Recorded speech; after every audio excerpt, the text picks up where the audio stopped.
La parole est à présent au représentant de l'Algérie. Merci, Madame la Présidente. Nous remercions le Guyana d'avoir convoqué le présent débat public. Nous félicitons du fait que vous, Excellence, Dr Vigna Vassini Perso, ministre chargé des services humains et de la sécurité sociale, présidiez cette réunion cruciale. Madame la Présidente, je remercie la représentante spéciale sur les enfants en temps de conflit armé ainsi que la directrice de l'UNICEF chargée de la protection de l'enfance et des migrations de leurs exposés.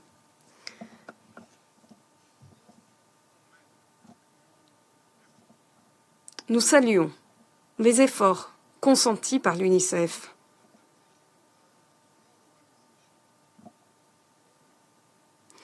Ici à New York, mais plus important encore sur le terrain, dans le cadre de la protection de l'enfance à travers le monde, partout dans le monde sans exception.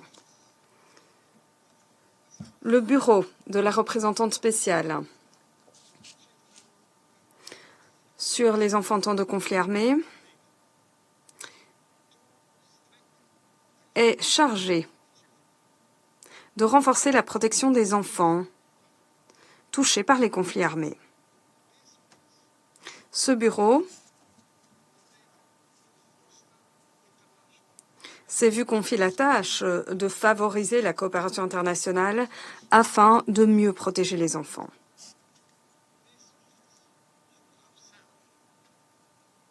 Ce bureau devrait être le porte-voix des enfants en temps de conflit armé. Mes collègues assis autour de cette table ont dépeint en long et en large la situation des enfants innocents pris au piège dans les conflits armés, aux quatre coins du monde.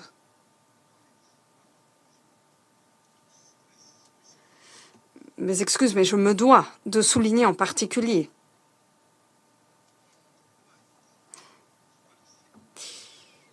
la situation lamentable des enfants palestiniens. Le rapport dont nous sommes saisis met en exergue explicitement qu'Israël est responsable du niveau le plus élevé de violations graves recensées en 2024. En dépit de la situation désastreuse à Gaza, une situation catastrophique, le bureau de la représentante spéciale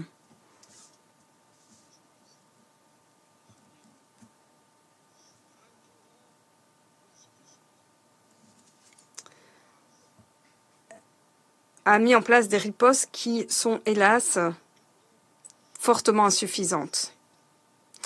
La représentante spéciale a prononcé très peu de déclarations publiques quant à la situation des enfants à Gaza.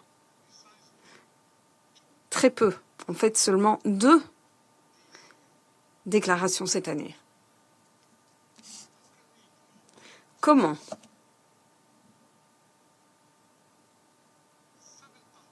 peut-on ignorer les 7188 graves violations confirmées et imputées aux forces israéliennes?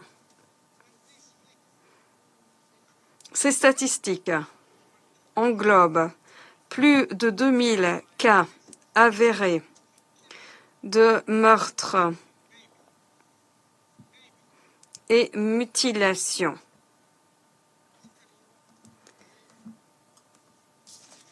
Comment Peut-on ignorer ces chiffres?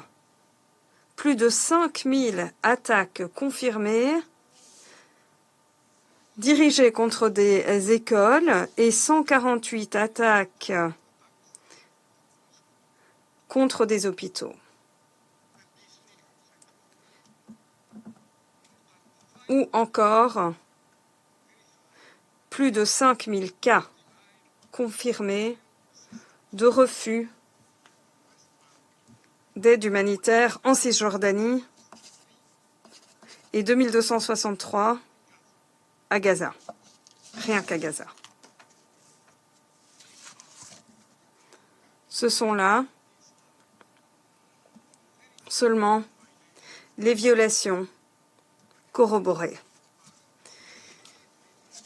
par le bureau de la représentante spéciale.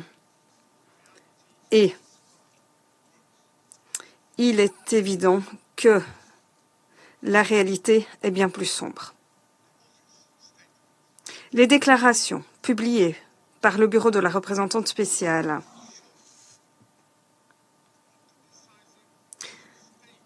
n'ont pas pu condamner de façon décisive, comme cela, cette crise, ce qui aurait été nécessaire étant donné l'ampleur de cette crise. Ces déclarations publiques très limitées offrent un contraste frappant avec la situation qui se détériore rapidement sur le terrain et où le droit à la vie des enfants palestiniens est bafoué sans cesse à Gaza. L'ensemble de la communauté internationale, et en particulier l'UNICEF, l'UNRWA également, n'ont cessé de signaler la situation sordide qui prévaut à Gaza, en indiquant notamment que plus de 50 000 enfants seraient morts ou auraient été blessés ces 18 derniers mois, dont plus de 1309 enfants qui auraient été tués et 3800 blessés depuis la rupture du cessez-le-feu en mars dernier. 5000 enfants âgés de 6 mois à 5 ans ont été diagnostiqués de malnutrition aiguë en mai. C'est une augmentation de quasiment 50% par rapport à avril et de 150% par rapport à février. Alors que les cas de malnutrition aiguë grave ont connu une hausse de 146% depuis février.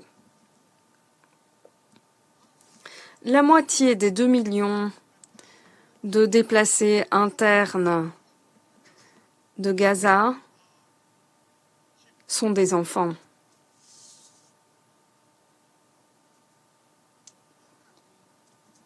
Comment peut-on ignorer ces statistiques? Comment peut-on oublier ces enfants? Il s'agit là d'une crise créée de toutes pièces par l'homme. Et à la lumière de toutes ces atrocités, de la nécessité impérieuse de mener une action de plaidoyer robuste, nous devons nous interroger. Quels efforts tangibles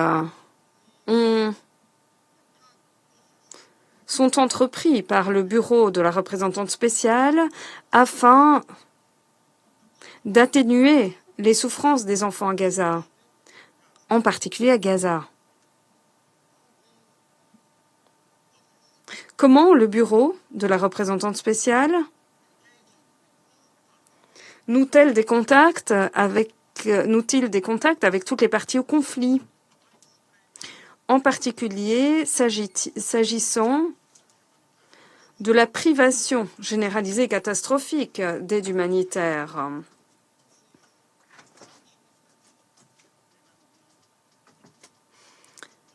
C'est particulièrement d'actualité en raison de la note d'orientation publiée récemment par le Bureau quant au refus d'accès humanitaire aux enfants.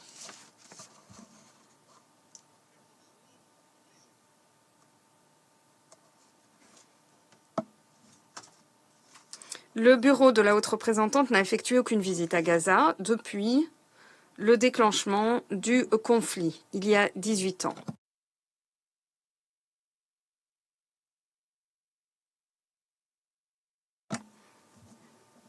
Cela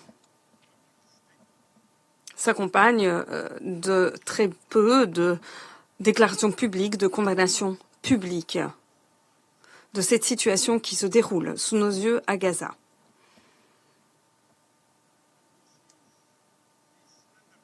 Et cela porte atteinte au principe d'engagement proactif. Nous attendions du bureau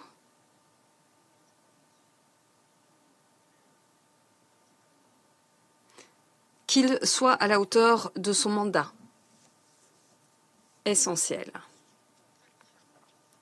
La protection des civils en temps de conflit nécessite une riposte plus vigoureuse, plus visible face à cette crise inouïe qui sévit à Gaza. Et les enfants de Gaza, ces enfants innocents à Gaza, méritent d'être protégés immédiatement et dûment. Ils méritent que des comptes soient rendus par les auteurs de ces violations effroyables. Merci. Je remercie le représentant de l'Algérie de cette déclaration.